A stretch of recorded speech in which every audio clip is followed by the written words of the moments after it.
요새 주식하면은 뭐 미국 주식하면 그냥 딱 세 글자로 끝내더라고요. 테슬라. 그냥 미국 주식이 테슬라다 이렇게 할 정도로 테슬라 인기가 엄청난데 테슬라에 대해서는 어떻게 생각하시는지 좀 여쭤보러 왔습니다. 테슬라에 대해서는 빵주보다는 낫다고 생각했어요. 옛날에는 거품이 있고 뭐 사람들이 뭐라 그래도 낫다고 생각했거든요. 가장 큰 원인은 일론 머스크라는 사람이 스티브 잡스하고 그다음에 빌 게이츠를 합쳐놓은 정도의 영웅이라고 그러거든요. 사실 그래도 동의하고요. 일론 머스크는 보통 사람이 아니에요. 진짜 영웅이거든요. 근데 이제는 주가가 너무 올랐어요. 사실 테슬라를 우리나라 사람들이 뭐 조 단위로 투자했다 그래서 제가 욕을 먹을 것 같은데 그래도 올바른 투자를 하다 보니까 이건 이야기해야 될 것 같아요. 하는데 이제는 아닌 것 같아요. 좀 조심하고 매도하는 게 맞는 것 같아요. 그리고 무엇보다도 제가 문제가 되는 건 이게 요즘 유상증자하면 주가가 막 폭락하잖아요. 그쵸. 그러니까는 유상증자 했다고 또 환호해요. 네. 그 다음에 뭐 S&P에 들어갔다고 폭등하고. 그게 기업의 실적이나 뭐 가치하고는 전혀 관계없는 이야기인데, 뭐 무슨 이야기만 막 폭등하니까, 이건 완전히 진짜 유동성이거든요. 이거는 거품이란 말이에요. 거품이 이미 너무 많이 꺼졌다, 켜졌다 이거죠. 그래서 저는 이거는 진짜 전기차나 뭐 이런 거는 저는 아닌 것 같아요. 이제는 아닌 것 같아요. 어쨌든, 제가 중요한 옛날 보고서를 또 한 번 본 적이 있는데, 삼천리 자전거처럼 테슬라의 현 주가를 만족시키려면은 테슬라가 전 세계 자동차의 절반을 차지해야 된다. 이런 이야기 보고서를 봤는데, 근데 이게 무슨 스마트폰이라면 모르겠는데, 스마트폰이 아니거든요. 자동차는. 기존 자동차 회사들이 막강한 회사들이 아직 많거든요. 우리가 흔히 이야기하는 명품이라고 부르는 자동차들 있잖아요. 우리가 잘 아는 벤츠, 페라리, 아우디, BMW 이런 회사들은 가격이 1억, 2억 해도 막 잘 팔린단 말이에요. 그거는 뭐냐면 자동차는 주택같이 자기 신분 가시라는 데 쓰거든요. 스마트폰도 좀 그렇지만 그래서 애플이 많이 팔리는 거지만 자동차는 신분 가치를 부자들이 하고자 하는 욕망이 크거든요. 이런 사람들은 아무리 기름값이 비싸고 작게 쓰고 이런 거 신경 안 쓰거든요. 그 수요는 전기차가 나와가지고 테슬라가 나와가지고 자율주행이 잘 된다 그래도 벤츠도 엔비디아가 손잡고 하잖아요. 거기도 조금 뒤떨어지지 자율주행 될 거란 말이에요. 그러면 벤츠 산다고. 절대로 테슬라 안 산다고요. 그러니까 그 수요를 쉽게 못 뺏어와요. 자기 신분 가시를 하기 위해서 테슬라 안 탄다고. 테슬라는 아마존처럼 대중화하고 싸게 팔아서 대중화하는 그런 정책이기 때문에 부자들이 절대 안 살 거예요. 그리고 또 하나는 기존의 자동차 회사들이 지금은 사실 전기차에 올인을 안 했단 말이에요. 이제부터 올해부터는 본격적으로 올인하기 시작했거든. 그리고 이제 자기들이 안 되면은 여러 명 여러 회사가 합동을 할 거란 말이에요. 합동을 해서라도 자율주행을 어떻게 맞출 거거든요. 그리고 또 아니면 지금 현대차처럼 애플하고 손을 잡든지 페이스북도 할 거고 아마존도 할 거예요. 그럼 자율주행은 어차피 데이터 센터고 인공지능이니까. 그리고 가장 테슬라의 문제는 가장 무서운 적은 제가 보기에는 웨이모라고 보거든요. 구글의 웨이모가 저는 AI에서는 가장 앞섰다고 보는데 요즘은 조금 좀 잠잠한데 저는 쟤들이 언젠가는 한번 획기적인 전기차를 테슬라보다 더 나은 걸 낼 것 같아요. 근데 만약에 그걸 내면요 그 순간 테슬라 주가는 반토막 나는 거예요. 그럼 테슬라가 또 가장 자랑스러운 게 소프트웨어 인공지능인데 그거를 격파할 구글의 비장의 무기가 준비되어 있을 수 있다. 나올 수 있다고요. 나오면 그 순간 바로 반토막이에요. 그럼 되게 샌드위치네요. 하드웨어 입장에서는 완성차 업체들이랑 싸워야 되고 인공지능에서는 구글과 싸워야 되니까 되게 어떻게 보면은 전선이 넓다 이렇게 볼 수 있을 것 같아요. 이 기존의 차들이 현대기아사도 그렇고 일본의 도요타도 그렇고 이거는 미국도 보면 포드를 선호하는 사람 포드만 타요. GM은 GM. 국산품 애용자들이 많다고요. 많죠. 현대차만 사거든요. 우리나라 사람들도 주로. 저도 현대차예요. 그러니까 그 수요를 이게 작은 게 아니거든. 예. 자동차라는 게 규모가 크기 때문에 스마트폰이나 간단한 이런 볼펜 이런 거는 뭐 외제에서 살 수 있지만 자동차는 그리고 AS도 잘 되고 가능하면 국산 산단 말이야 자동차는. 그리고 그 수요를 테슬라가 뺏기가 어려워요. 중국이 가능하면 좀 뺏을 수 있을 거예요. 왜냐면 중국은 그런 차가 없었잖아요 그때까지. 예. 뭐 도요타나 뭐 우리나라 현대기아 같은 미국의 GM이나 포드 같은 독일의 하여튼 BMW 같은 회사가 없었잖아요. 그러니까 중국은 좀 뺏어 먹을지 모르지만 나머지 회사는 테슬라가 뺏어 먹기가 힘들 거예요. 그리고 현대기아차도 전기차 만들잖아요. 예. 테슬라만 만드는 게 아니잖아요. 예. 그리고 자율주행도 되잖아요. 예. 그러면 뭐 현대기아차 사지 그렇게 쉽게 테슬라를 안 바꿀 것 같거든. 그런데다가 지금 웨이모나 빵이들이 나오잖아요. 예. 자기와 비슷한 경쟁사들이 막 나오잖아요. 전기차는 기술이 별로 없거든요. 자율주행하고 배터리만 되면 되거든. 그러니 테슬라가 어떻게 절반을 차지합니까? 절대 안 되죠. 그냥 꿈만 먹고 갔는데 어느 날 거기 꿈이 깨지면 원위치로 돌아가면은 10분 일 토막 날 수도 있어요. 그러니까 테슬라는 저는 아닌 것 같아요.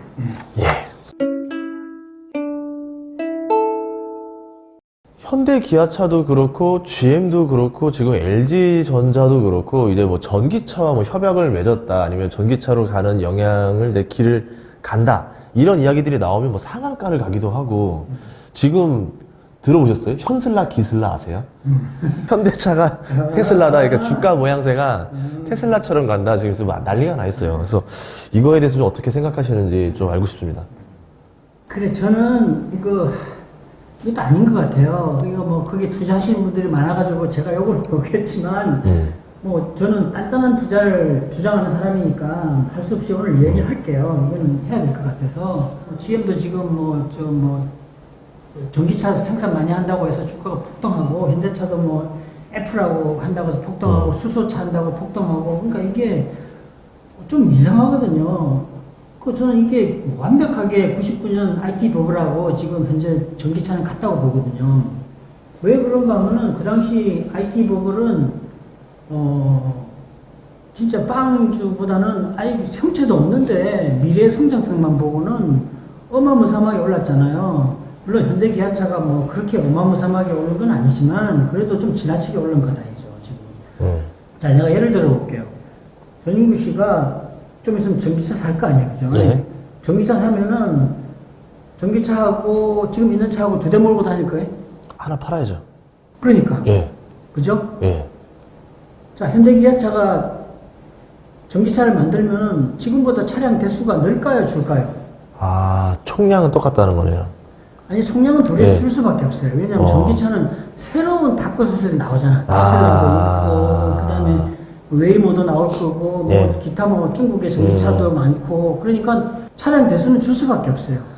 그 예를 들면 쉽게 얘기하면 내가 현대차가 전기차를 두 대를 팔았어. 예. 그럼 옛날 내연기관차는 세 대를 못 파는 거예요. 그럼 매출이 줄 수밖에 없어요. 매출이 줄고 또 뭐가 문제인가 하면 현대차가 이번에 어떻게 보면 신의 한 수인데 잘못하면 사양산업으로 갈 뻔했는데 애플하고 손을 잡잖아요. 예. 반드시 잡아야 된다고요. 왜냐하면 자율주행은 애플을 따라갈 수가 없으니까 결국은. 그래서 그렇게 하면 어쨌든 전기차가 망하진 않는데 현대차가 망하진 않을 건데 문제는 뭔가 하면은 이익을 나눠야 될 거 아니에요. 그러면 자 매출 줄어서 이익 줄고 예. 또 그 이익에서 또 절반을 애플에게 많이 나눠준 절반까지 한 30%나 준다 그래도 예. 지금 뭐 삼성도 그렇잖아요. 삼성도 애플은 자기가 다 먹잖아요. 소프트웨어를 자기 걸 쓰니까 삼성은 소프트웨어 자기 걸 쓸 수가 없으니까 그만큼 그 돈을 나눠주고 있잖아요. 구글에다가. 예. 그 마찬가지로 그거보다 더 많이 나눠줘야 되겠죠. 이거는 뭐 자율주행은 그거하고 비교할 수가 없으니까 소프트웨어로 볼 수가 없고 이거는 어마어마한 돈이 들어간단 말이에요. 데이터 센터는 인공지능이랑 그 개발하는데도 힘들고 그러면 돈을 한 30% 나눠준다? 이익을? 그리고 매출은 또 줄고 수익이 줄은 상태에서 그걸 또 나눠준다? 과연 GM도 마찬가지고 GM이 뭐 마이크로소프트하고 협약했단 말이에요. 예. 그럼 GM도 나눠줘야 돼. 어떡할까요? 그런데 그 회사들이 지금 그렇게 올라간다? 지금 내가 보기에는 지금 전기차하고 수소차하고 난리 부르는 게 되게 확실한 이건 팩트예요. 아주 냉정하게 생각을 하셔야 돼요. 우리가 인구가 뭐 앞으로 뭐 10배 늘어나나요? 안 늘어난다고요. 이미 인구는 찼잖아요. 그리고 자동차를 가질 만한 사람들은 이미 다 가졌어요. 근데 지금 주가 올라가는 거는 자동차가 앞으로 10배가 늘어나는 것처럼 주가가 올라가고 있거든. 네. 아니란 말이에요. 냉정하게 생각하면은 자동차 대수가 안 늘어나요. 이게 테슬라나 웨이브나 전기차는, 그리고 2차 전지는 늘어나죠. 그런 회사가 주가가 올라가면 그래도 뭐 그나마 뭐 타당하죠. 매출이 올라가니까. 근데 기존의 이 자동차 회사들은 도리어 매출이 줄고 이익이 줄게 생겼는데 주가는 똑같이 올라간다? 아니다 이거죠. 정말로 냉정하게 생각하셔야 돼요. 그리고 수소차 그러는데 수소차는요, 경쟁력이 생기려면 정말 멀었거든요. 가장 근본적인 게, 전기차의 장점이 뭔가 하면 연료값이 싸거든요. 그래서, 연료비에서 절약이 되니까 한 5년 몰면은 거의 뭐 차값이 거의 뭐 다 떨어질 정도로 많이 좀 운영을 많이 하는 사람들은 그 장점이 있거든요. 물론 충전하는데 힘들고 뭐 주행거리가 짧고 뭐 불편한 거 있지만, 근데 수소차는 그 가격을 그 전기 가격처럼 내릴 수가 없을 것 같아. 왜냐면 수소를 만드는데 지금 뭐 LNG로 만들고 한다는데 뭐 만만치가 않죠. 그리고 뭐 전기가 남아 들어갈 때 뭐 그걸 이용해가지고 그걸 그 수소로 만들어가지고 다시 수소를 쓴다는데, 아니 그거 할 바에는 2차 전지를 더 개발시키는 게 낫지.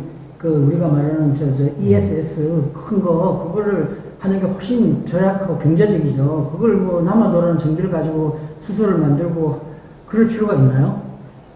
그리고 이건 또 팩트예요. 전기차 충전소는 몇 천만 원이면 돼요. 땅만 있으면. 근데 수소차는 30억이야. 아. 그 화물차 충전소는 70억이야. 이건 알아보면 다 아는 사실이에요. 네. 아니 30억, 70억 들여가 투자했는데 그렇게 싸게 팔 수가 없어요. 그러면 가격에서 경쟁이 안 되는데 수소차를 누가 사겠냐고. 전기차를 사지. 네. 아무리 환경보호하지만, 그리고 부품이 많아요. 수소는 내연기관하고 똑같아요. 그러면 유지 관리 비용이 많이 들어간다는 이야기예요. 전기차는 부품이 뭐 5분의 1밖에 안 되잖아. 또 부품, 그 전자제품이기 때문에 갈 게 없어요.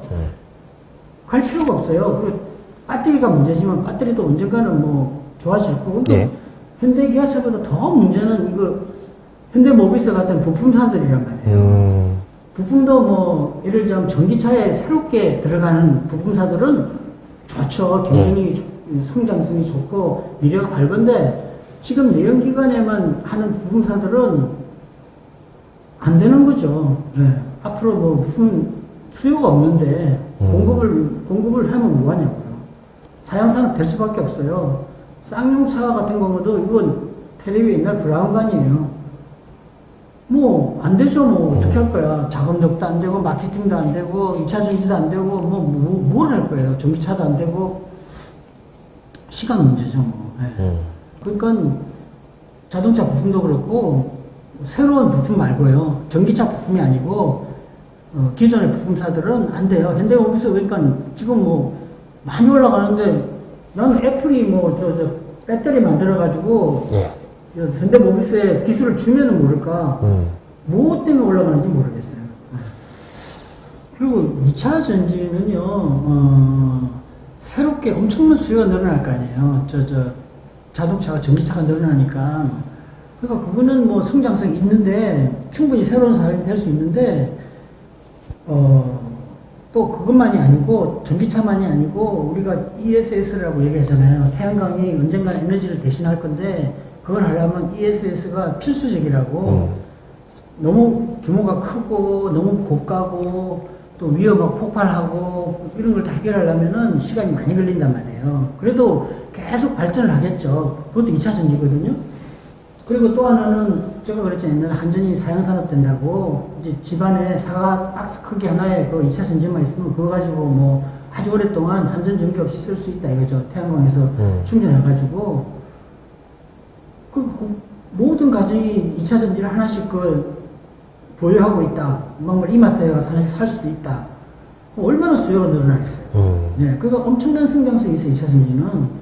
그거는 뭐 괜찮은데 전기차보다 더 성장성이 있어요.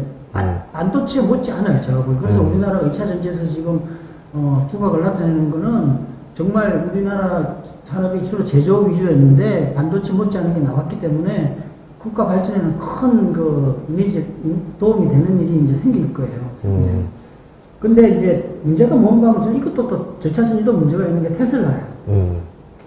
테슬라가 지금 가격을 우리나라 소형차 그 정도 25,000불짜리가를 수년 내에 뭐 대량으로 만든다 그러잖아요. 예. 근데 우리나라 저 현대기아차가 그렇게 과연 만들지 모르겠어요. 만들 수 있을런지. 그리고 전기차의 가장 문제가 배터리 가격인데, 배터리가 그렇게 급하게 내릴 수가 없거든요, 2차 전지를요.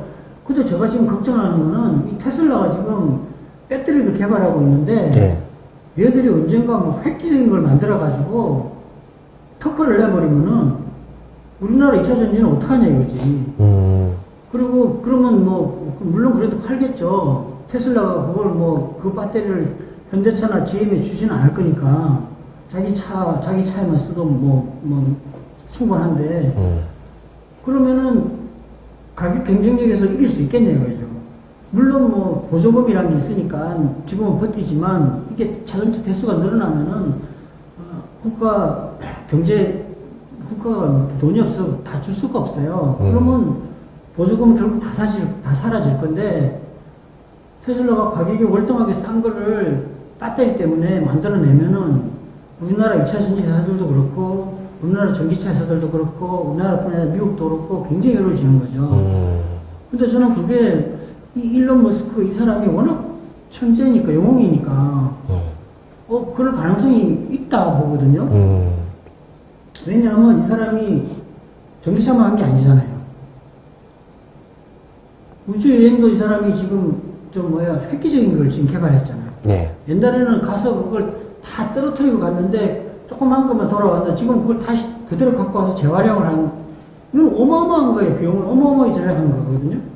아무도 생각 못한 걸 했단 말이에요. 거기다가 시속 1000km를 가는 이거 루프 이것도 한가하고, 이거 보통 사람이 아니에요. 그 사람은 세상을 바꿀 사람인데, 이런 사람이 배터리를 지금 결사적으로 만들고 있다고 보고 있거든요. 왜냐면 전기차의 생명은 배터리하고 자율주행 플랫폼이니까, 플랫폼은 됐고, 이제 배터리만 획기적인 거 만들어가지고, 주행거리가 길고, 불 안 나오고 그러면은, 끝나는 거죠.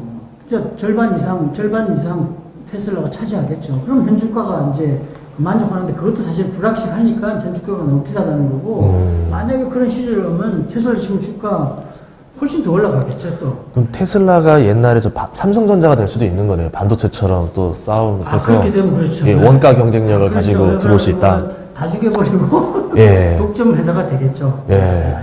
언젠가는 테슬라가 하늘을 나는 자동차를 만들 수 있고. 알겠습니다. 네. 예. 그러면 이제 마지막으로 주식 투자를 해야 되는 가장 큰 장점이 있다면 어떤 건지 한마디 해주시죠. 그래, 사실 이것도 제가 이제 일반 사람들은 잘 모르는 이야기인데, 우리가 보면 주위에 전인구 씨도 아마 그런 사람 중에 하나일 거야, 아마. 보면 젊었을 때부터 내가 꼭 사업을 해야 되겠다. 사업을 해서 큰 돈을 벌어야 되겠다. 이런 사람들이 있어요. 보통 사람은 아닌데. 근데 이제 그리고 또 너무 이런 시기에 한 50대 후반이나 60대에 정년퇴직을 하면 되는데, 40대에 구조 조정을 됐다든지 빨리 은퇴한 사람들 있잖아요. 이런 사람들은 돈을 안 벌 수가 없거든. 50대 후반, 60은 버는 돈 가지고 아껴 쓰면 되지만, 40대에 직장을 없으면은 뭔가 해야 된단 말이에요. 근데 사업이라는 게 리스크가 너무 높잖아요. 돈도 많지 않은데, 하다못해 조그만 가게를 해도 억대가 들어가니까, 이랬다가 만약에 날려먹으면 큰일이잖아요. 그래서 쉽게 하기가 참 어려운데, 이런 사람들한테 굉장히 좋은 방법이 뭔가 하면 주식 투자 해보라, 이거죠.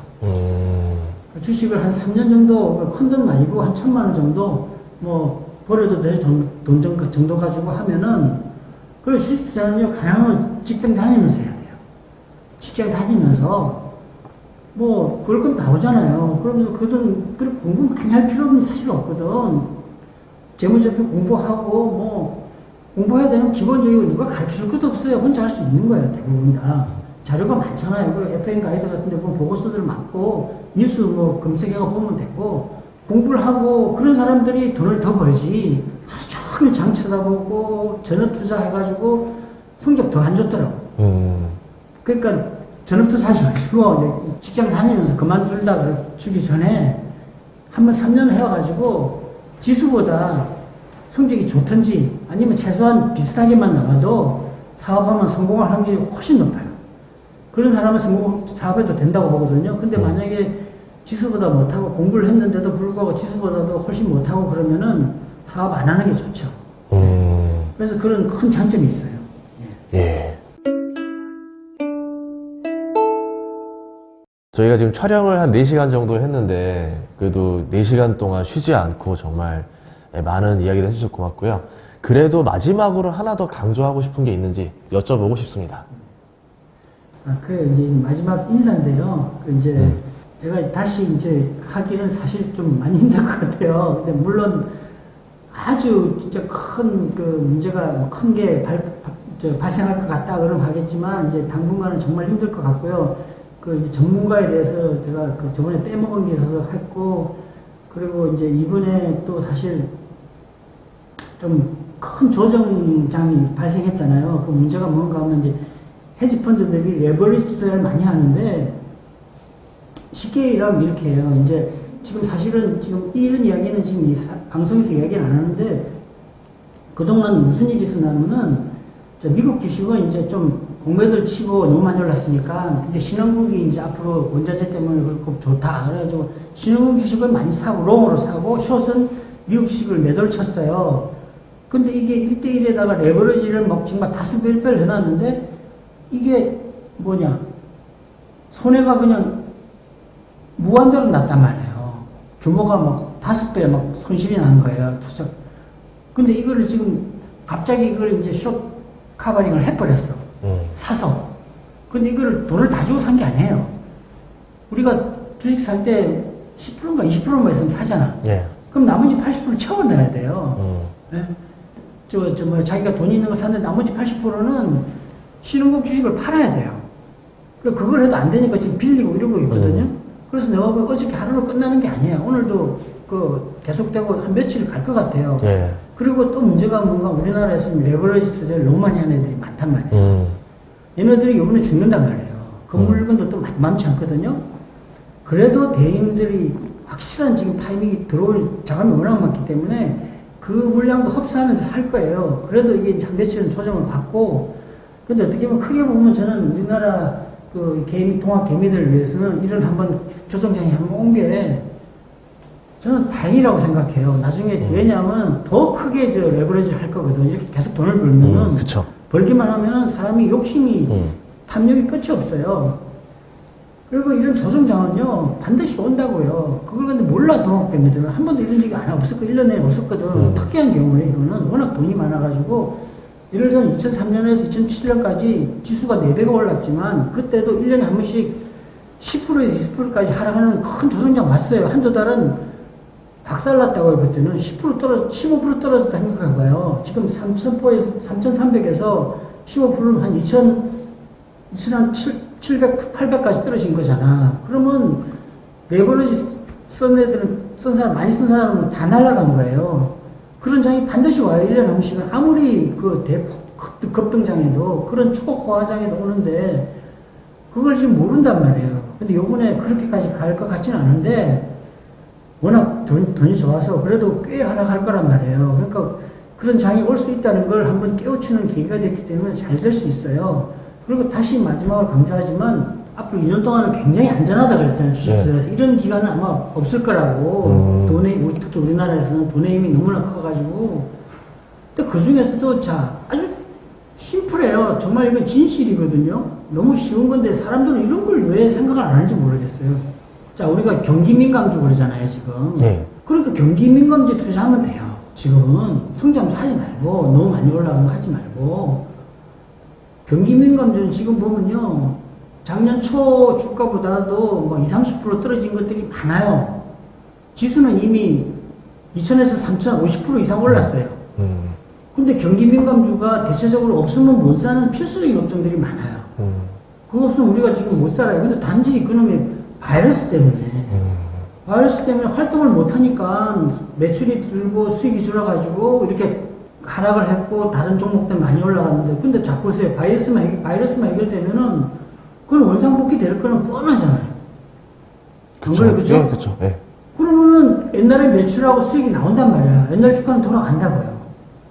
최소한 그럼 20-30% 지금 떨어져 있다면 그 가격은 가는 거고, 그러니 돈이 지수가 올라갔기 때문에 그보다 당연히 더 올라갈 거예요. 그럼 지금 주가보다는 보통 한 50% 올라간다고 보면 되거든요. 그럼 한 1, 2년 투자해가지고 그 정도 벌면 됐죠. 얼마나 안전해요. 정말로 큰 세계적인 큰 불황이 온다든지 진짜 백두산이 폭발해가지고 우리나라가 화산재에 덮인다든지 그런 거 아니면 큰 태풍이 온다든지 그런 건 할 수 없지만, 그거는 자동차 사고 날까 봐서 운전 못 하는 거하고 똑같은 거니까 그런 일은 안 일어난다고 봐야 되죠. 그러면 투자에 손실 볼 확률이 별로 없어요. 제가 보기에는 경기 민감 투자 놓으면은 지수는 3,100인데 3,200 하는데 주가는 20-30% 떨어졌는데 그거는 필수 업종이야. 그리고 이유가 사양산업이 오르는데 이거는 코로나 바이러스 때문에 그런 거야. 바이러스는 해결이 곧 돼. 그럼 그건 다 원상복귀가 돼요. 그리고 사람들이 또 그거보다 더 할 수도 있는 게, 우리가 모르잖아요. 보복 소비를 한다고. 응? 보복 여행도 하고. 그러니까 도리어 더 소비를 더 할 수도 있거든요. 네. 그러니까 이런 주식 사놓고 있으면은 그냥 아무 생각하지 말고 그냥 가만히 있으면 돼요. 그냥 조선소 그 중에 하나고, 조선소는 근데 그것뿐 외에도 여러 가지 문제가 많거든요. 그러니까 저는 조선은 절대 안 팔아요. 2년은, 최소한 2년은 갖고 갈 거거든요. 이미 현대미포는 대주주 돼가지고 물량이 많아요. 그때는 제가 팔면 주가가 많이 떨어질 것 같아서 안 팔았어요. 한국조선은 팔았다가 다시 샀는데, 현대미포는 이제 대주주 돼가지고 한 5년을 갖고 갈 거예요, 그냥. 내가 원하는 주가 갈 때까지. 그러니까 지금 정말 좋은 기회거든요. 지수가 4천 갈 수도 있으니까 4천 되면은 경기 민감주들은 작년 초 주가 훨씬 이상 가겠죠. 이런 거 사놓고 있으면 정말 안전하죠. 거의 은행 예금하고 비슷하다고 볼 수도 있어요. 인류가 멸망하지 않는 그건 망할 회사들이 아니거든요. 그러니까 그런 거 사놓고 있으시면 되고요. 다시 한번 또 강조하지만 레버리지하고 데이 트레이딩 하면 안 됩니다. 이번에도 레버리지 하신 분들은 손실이 크겠지만 가능하면 안 하시는 게 좋아요. 그리고 얼마 전에 저한테 젊은 분이 메일 하나 보냈는데, 가르쳐 달라 그러고, 자기 포부가 100억 부자인데, 그러니까 제가 10%만 목표를 하라고 그랬잖아요. 그래야지 더 번다고. 100억을 목표로 하면 안 돼요. 지금 당장 1억을 목표로 하고 가세요. 네. 그래가지고 1억이 되면은 그때는 2억을 목표로 하고, 이렇게 목표를 넘어가지면은 레버리지하고 데이 트레이딩 하게 돼 있어요. 인간이. 욕심이 크니까. 그리고 사람이 이게 그렇게 하면은 이성을 잃게 돼요. 주식도 확률 게임이잖아요. 내가 바둑을 좋아하는데 컴퓨터 게임도 그렇고 주식 바둑도 그렇고 이성을 잃고 하면은요 거의 다 잃어요. 져요. 못 이겨요. 그러니까 자기 이성을 가지고 욕심내지 말고 하셔가지고 꼭 성공하세요. 도박처럼 하시면 절대 안 돼요. 저는 정말로 이거 재능 기부거든요. 그리고 제가 이런 거 하면은 사실은 저한테는 리스크가 있는 거예요. 범죄 타깃이 될 수도 있고, 그 다음에 주변 사람들이 저를 괴롭힐 수 있잖아요. 돈 빌려달라고. 근데 이걸 감수하고도 지금 했잖아요. 그러니까 좀 고맙게 생각하시면은 여러분들한테 좀 많이 소개해가지고 보게 하셔가지고 올바른 투자, 존 리가 이야기하는 그런 올바른 투자를 해가지고 부자 되시고 은퇴 자금하고 그래가지고 행복한 노후를 가지길 바랍니다. 이상입니다. 예. 고맙습니다. 예.